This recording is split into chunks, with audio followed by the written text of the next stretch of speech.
자, 오늘은 방금 읽은 이 창세기 말씀을 통해서 하나님께서 아브라함에게 약속하신 복의 내용이 뭔가 하는 것을 잠시 생각하려고 합니다. 하나님은 지난주에 아브라함을 부르셨어요. 그리고 부르신 다음에 단지 새로운 땅으로 가라라는 명령만 주신 것은 아닙니다. 명령과 함께 약속을 주셨습니다. 약속. 그 약속은 다름이 아니라 그 땅에 가서 너로 큰 민족을 이루고 내게 복을 주어 내 이름이 창대케 되리라 하는 약속이었습니다. 그러면 오늘 이 복된 약속은 도대체 무엇인가 하는 것을 좀 생각해 보려고 합니다. 이 약속을 이해해야만 이제 앞으로 아브라함의 생애를 저희들이 이제 이해할 수 있습니다. 그러니까 이 복의 내용을 이해하지 못하면 아브라함의 생애를 우리가 드라마틱하게 알고 있어도 그 생애의 본질적인 의미를 이해할 수가 없기 때문에 복의 내용을 좀 살펴보려고 합니다. 추우셔요? 그러세요. 자, 뒤에 한번 꺼주셔. 네. 자, 네. 저도 사실은 놀랐어요. 사실은 놀랐는데 우리 여러분들 건강 진짜 하십시오. 건강하십시오. 건강하셔야 됩니다.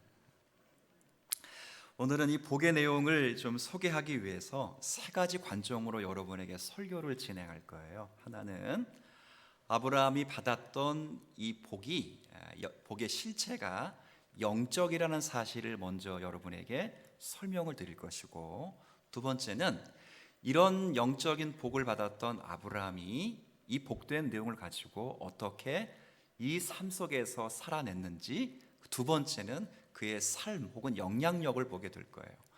그리고 세 번째 사실은 그렇게 살아갔던 그 아브라함이 받았던 복이 사실은 우리에게도 이미 임한 복이라 하는 사실과 이제 이 복은 우리에게 사명이 되었다는 사실을 좀 생각해 보려고 합니다. 자, 먼저 살필 것은 아브라함이 받을 복, 그건 과연 어떤 것인가 하는 겁니다. 일단 이 복은 영적인 것이라는 사실을 생각하셔야 돼요. 복은 두 가지입니다. 우리 아까 읽었어 2절에 내가 너로 첫 번째 뭐죠? 큰 민족을 이루고, 두 번째 너에게 뭘 주어요? 복을 주어. 나머지는 그 내용들이에요. 민족 이루고 복을 주어서 성취되는 것들이고, 복의 내용은 크게 두 가지입니다. 하나는 큰 민족, 또 하나는 복. 두 가지예요. 자, 이 두 가지인데 이 두 가지는 궁극적으로 영적인 의미를 가지고 있다 하는 것이 오늘 제가 여러분에게 설명드릴 이야기입니다. 먼저 큰 민족부터 한번 이야기를 해보죠.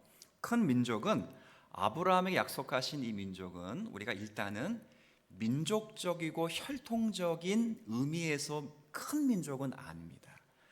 어떻게 제가 여러분에게 확인시켜 드릴 수 있냐면 먼 이유가 있고 가까운 이유가 있어요.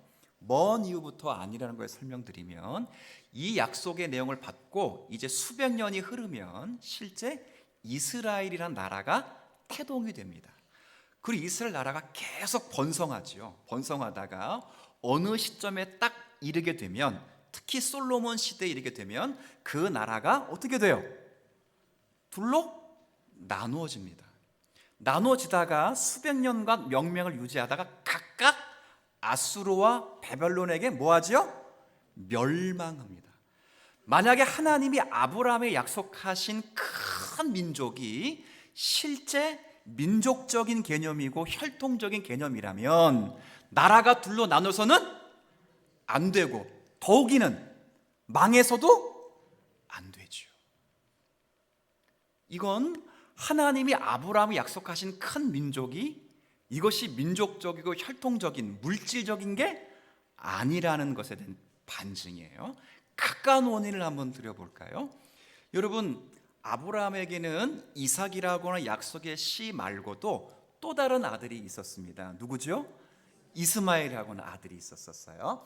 근데 이 아들이 이게 태어날 때쯤에면 하갈이 임신해서 이 하나님 앞에 어떤 약속을 받는데, 놀랍게도 나중에 16장에 살펴보겠지만 12장 2절과 똑같은 복이에요. 똑같은 복. 내가 너로 큰 민족을 이라고 했어요. 똑같은 축복의 약속인데 하나님의 복은 이스마엘이 아니라 누굴 통해 이어지죠? 이삭을 통해서 이어집니다.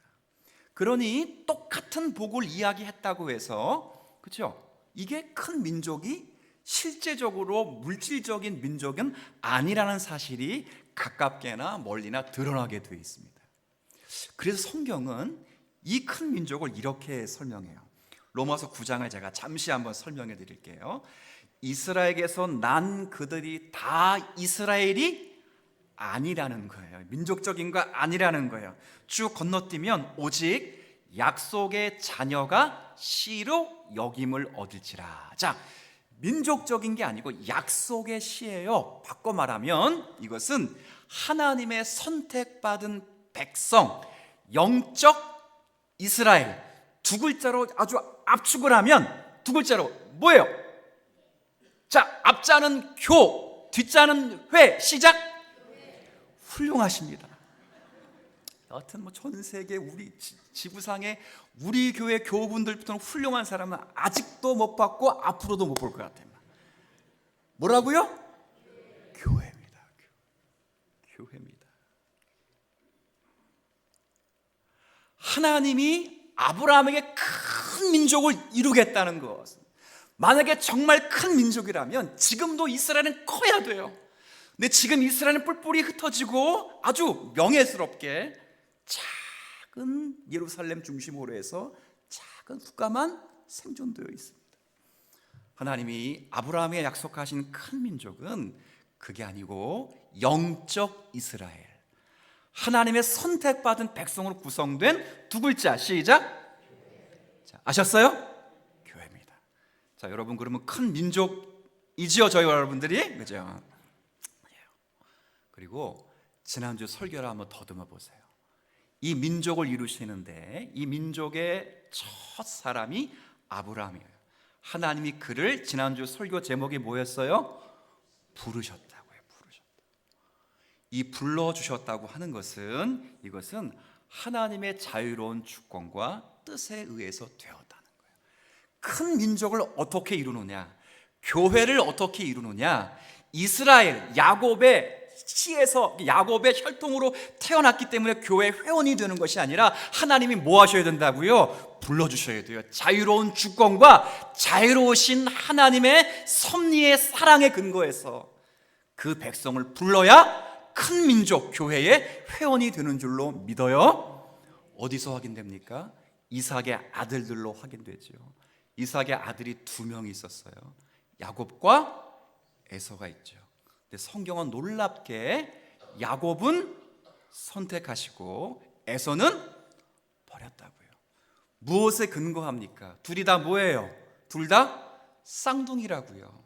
성경은 그러나 분명히 말합니다. 그 자식들이 아직 나지도 아니하고 무슨 선이나 악을 행하지 아니하던 그때에 택하심을 따라 되는 하나님의 뜻이 행위로 말미암지 않고, 하나님의 구원이 행함으로 말미암지 않고, 민족의 혈통으로 말미암지 않고 오직 부르시는 이로 말미암아 서게 하려 하사, 내가 야곱은 사랑하고 에서는 뭐했어요?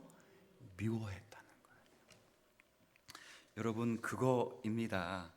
오로지 하나님의 뜻, 하나님이 기뻐하시고 자유로우신 뜻만이 우리의 하나님의 교회를 만드는 놀라운 이유예요. 그래서 아브라함이 약속하신 큰 민족은 교회이고, 그 교회는 하나님의 부르심으로 만들어지는 공간이다 하는 것을 첫 번째 것으로 만들어 주시는 거예요. 근데 두 번째는 실제 그 약속 가운데 또 여러분이 좋아하는 한 글자가 있죠. 복이라는 복이 있어요. 그럼 이 복은 도대체 뭘까 하면, 자, 이건 좀 이해하기 위해서 제가 성경을 적어왔으니까 앞에 한번 띄워주신 걸 보세요. 갈라디아 3장 8절입니다. 제가 한번 읽어드릴 테니까 보세요. 하나님이 이방을 믿음으로 말미암아 구원하실 것을 미리 작정하셨고, 이 거룩하신 작정이 성경을 따라 미리 계시되었는데, 누구에게 가장 먼저 계시되었다고? 정확하게 아브라함에게 복음의 형태로 계시되었다. 제가 아까 큰 민족 설명한 거예요. 교회를 하나님의 부르심으로 구원하실 것을 하나님이 작정하셨고, 그것을 성경을 통하여 계시하셨는데, 그 계시를 받은 첫 번째 사람이 누구예요? 정확히 받은 사람이 아브라함이에요. 아브라함. 복음의 내용이 뭔지 밑에서 두 번째 모든부터 같이 읽어주시면 돼요. 시작. 모든 이방인이 너로 말미암아 복을 받으리라 하였느니라. 아멘. 하나님이 아브라함에게 주신 복은 다름 아니라 복음이에요. 복음. 그 복음이 뭐예요? 모든 이방인들이 너로 말미암아 구원을 얻는다. 이 복된 소식이었다고요.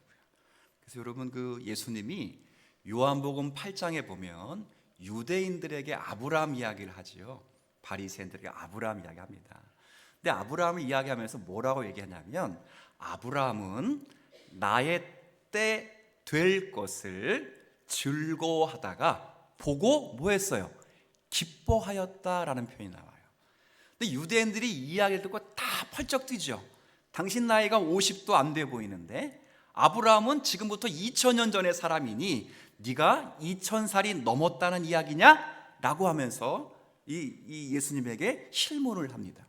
근데 실제 예수님은 거짓말을 한 게 아니에요. 예수님은 아브라함이 나의 때 볼 것을 즐거워하다가 실제 나를 보고 뭐 했다고요? 기뻐했다는 거예요. 어떻게 그럴 수 있었느냐? 그건 이삭을 통해서 하나님이 구원을 경륜하신 것을 통해 메시아가 오심을 기다렸다는 거예요. 그리고 이삭을 바침으로 메시아가 죽으심에 대한 기대가 있었을 것이고, 그리고 놀랍게 이삭을 다시 살려주심으로 인하여 그 메시아가 다시 죽은 자 가운데 살아나실 것을 알게 되었다는 거예요. 그리고 더욱 놀라운 건 다윗이 바로 이 이삭이 모리아산에서 희생당했던 그곳을 뭐로 만들었습니까? 성전을 세우는 곳으로 만들어 장차 이 성전의 실체가 이곳에 오실 것이라는 예언을 두게 됐어요. 그러니 아브라함은 결국 이삭을 통해서 하나님의 경륜을 통해서 예수님이 오실 것을 미리 바라보게 된 거예요. 그런 복이에요. 그리고 성경은 3절에 너를 축복하는 자, 아브라함이 보았던 메시아를 볼 수 있는 사람들은 나도 그를 축복하고, 그리고 아브라함을 저주하는 자는 나도 하나님의 은혜를 받을 것이다 라는 약속을 오늘 주시는 겁니다. 이게 아브라함이 받은 복이에요. 그러니 아브라함은 이 복을 받고 나서 어떻게 살았는지를 성경은 우리에게 분명히 이야기를 해줍니다. 자, 성경 한번 창세기 23장을 한번 가보세요. 자, 23장.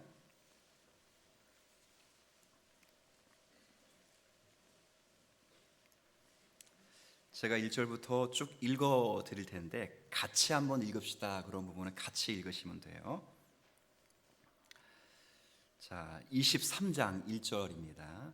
사라가 127세를 살았으니 이것이 곧 사라가 누린 횟수라. 사라가 가나안 땅 헤브론 곧 기랏 아르바에서 죽음에 아브라함이 들어가서 사라를 위하여 슬퍼하며 애통하다가 그 시신 앞에서 일어나 나가서 헷 족속에게 말하여 이르되 나는 당신들 중에 나그네요 거류하는 자이니 당신들 중에서 내게 매장할 소유주를 주어 내가 나의 죽은 자를 내 앞에서 내어다가 장사하게 하시오. 헷 족속이 아브라함에게 대답하여 이르되, 함께 읽어볼까요?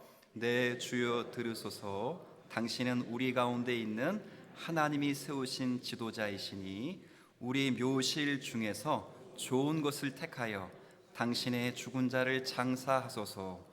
우리 중에서 자기 묘실에 당신의 죽은 자 장사함을 금할 자가 없으리이다. 아멘.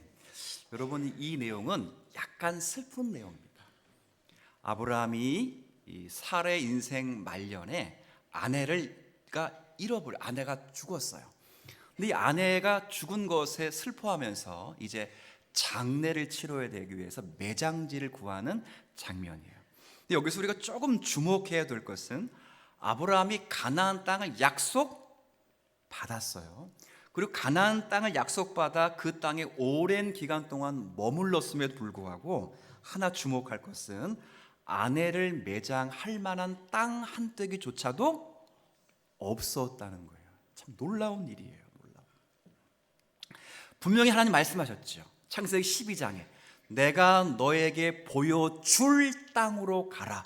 거기서 내가 큰 민족을 이루리라. 그러면 일단 큰 민족이 있으려면 뭐가 있어야 되겠어요?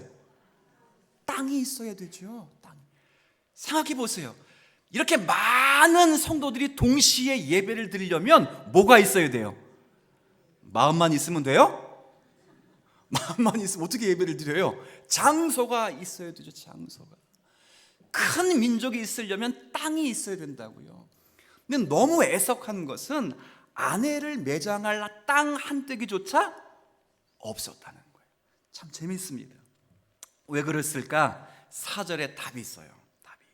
나는 당신들 중에 뭐 하는 사람? 나그네요. 그 다음 두 번째는, 자, 이게 무슨 말 같습니까? 저를 잠깐 한번 보세요.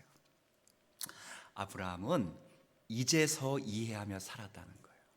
뭘 이해하며 살았냐면 하나님이 약속하신 큰 민족, 하나님이 약속하신 또 뭐가 있어요? 좋아하는 것, 복. 이 모든 복의 내용들이 실제 물리적인 거나 혹은 외형적인 거거나 민족적인 것이 아니라는 사실을 그의 생에서 깨달았기 때문에 그는 땅을 넓히는, 큰 민족을 정말 얻기 위해서 땅을 넓히는 일에 몰두하지 않았고 오직 부르신 이에 합당하게 살기 위하여 하늘의 저 천성을 향하여 믿음으로 말미암아 이 세상에서는 어떻게 살았다는 거예요? 나그네처럼. 세상에 별 볼 일이 없었다는 거예요. 세상이 아브라함을 볼 때는 야, 진짜 대단하다, 이런 게 없는 것처럼 보였다는 거예요. 근데 놀라운 일이 있어요. 놀라운 일. 그럼에도 불구하고 6절 한번 볼까요? 6절.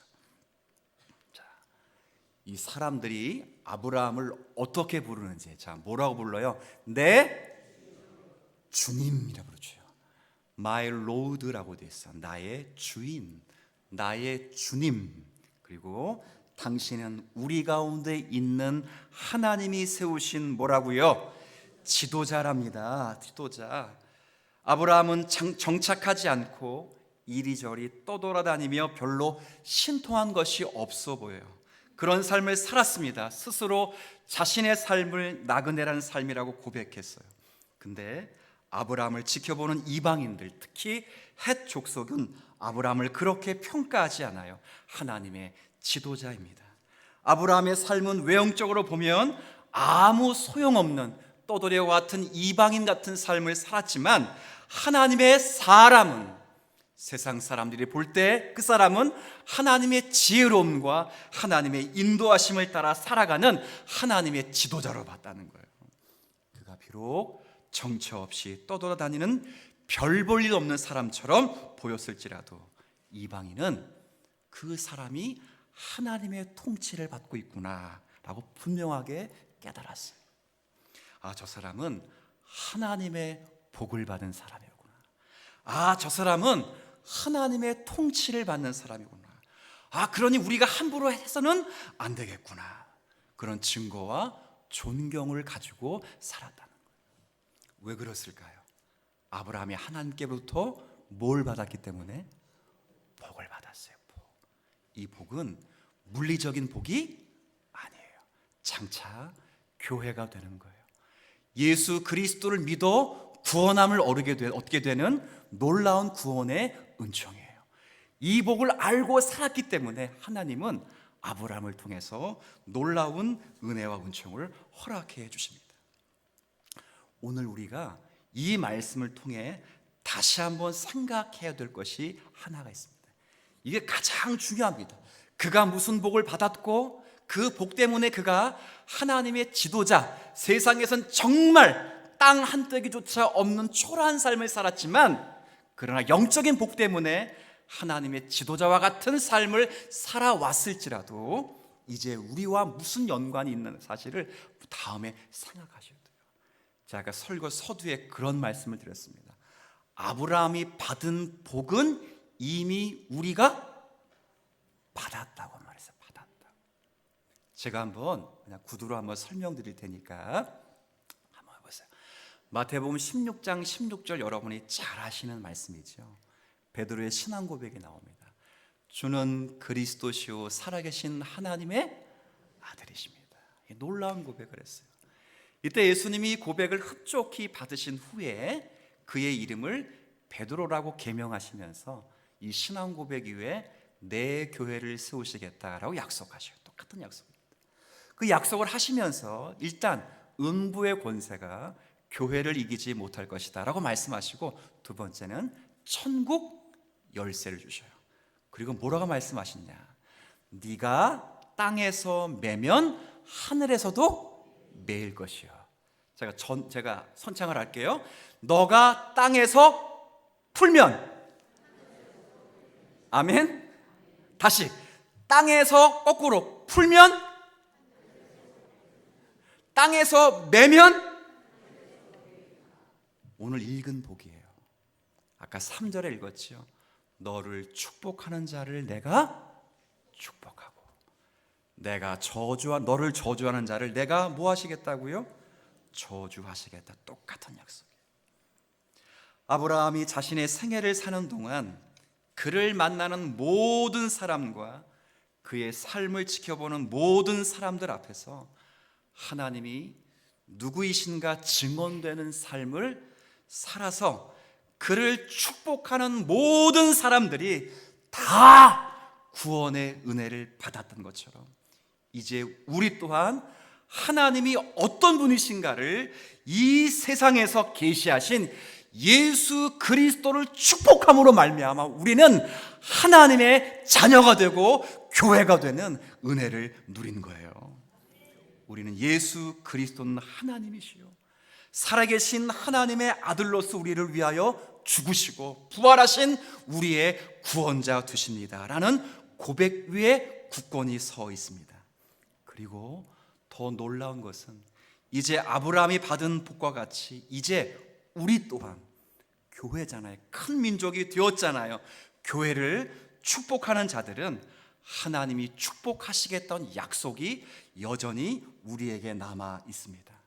하나님이 아브라함의 삶을 지켜보는 모든 사람들 앞에서 당신이 누구이신가를 아브라함을 통해서 증언하셨던 것처럼 하나님은 이제 똑같이 오늘날 예수 그리스도를 믿는 모든 성도의 삶도 이와 동일하게 사용해 주시는 거예요.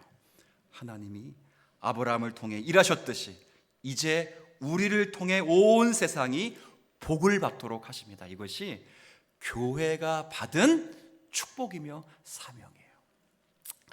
제가 예전에 한번 일전에 이런 우스갯이야기 한번 드렸는데, 세상이 복을 받으려면 딱 하나 하면 돼요. 뭘 잘하면 되겠어요? 오늘 제가 했는데 지금 너를 축복하는 자를 내가 축복하겠다고 했으니까 뭘 축복하면 되겠어요? 교회를 축복하면 돼요. 다시 한번, 이게 제 우스갯소리가 아니라 성경의 이야기입니다. 정말 이 세상이 가치 있고 잘 살려면 답은 딱 하나예요. 뭘 축복하면 된다고요? 우리한테는 제가 묻는 게 굉장히 우스갯소리지만 한번 물어볼게요. 믿으십니까? 진짜 믿으셔요. 교회를 축복하면 세상은 잘 살아요. 정말이에요. 자, 그런데 놀라운 건 교회를 축복할 만 해야 돼요. 아브라함을 자기를 축복하는 자를 하나님이 축복하시고 자기를 저주하는 자를 하나님이 저주하신다는 사실을 깨닫고 자기를 축복하여 그들이 구원 얻도록 하는 일에 온 힘을 기울여 사람들은 그가 땅 한 떼기도 소유하지 못하고 자기 사랑하는 아내가 죽었음에도 불구하고 펑펑 울면서 무덤을 찾지 못하여 전전긍긍할지라도 사람들은 그를 하나님의 뭐라고 부를 정도로, 지도자로 부를 정도로 아름다운 삶을 살았다는 거예요. 제가 이야기해드리고 싶은 삶이 그거예요.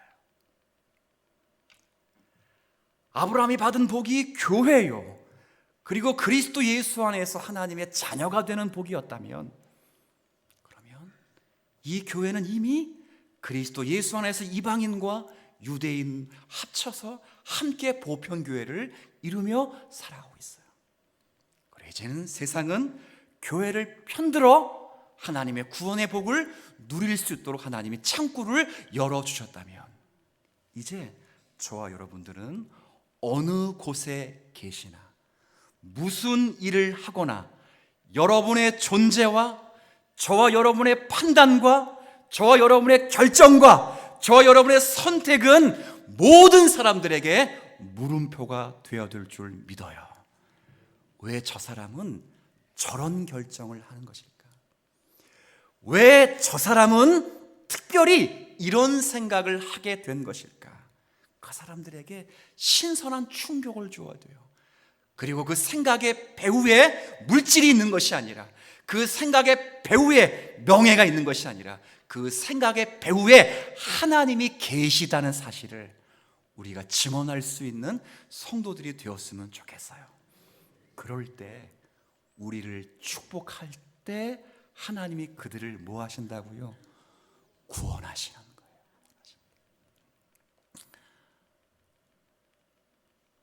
이게 너무 교회 가운데 사라지는 모습을 볼 때 안타까운 게 참 많아요. 명분적으로 우리가 은혜를 받았으면 잘 알지만, 살아가면서 우리가 이 사실이 희석되어져서 우리가 삶을 지속하고 있다면, 우리가 우리의 삶을 축복하도록 하나님이 제정하신 하나님의 법을 막는 거예요. 저는 바라기는 사람들이 막 여러분을 축복할 수 있는 사람이 되었으면 좋겠어요. 그냥 막, 쟤 도대체 뭐 하는 사람이야? 정말 멋진 사람이야. 이렇게 축복을 하셔야 돼요. 근데 손가락질을 하게 되면 뭘 받는다고요? 아까 저주를 받아요. 근데 이게 얼마나 우리에게 안타까운 일이겠습니까? 이 사명 잘 감당하기 위하여 오늘도 다시 한번 말씀 앞에 갱신하며 서 나가는 저와 여러분이 다 되시기를 주님의 이름으로 축복합니다.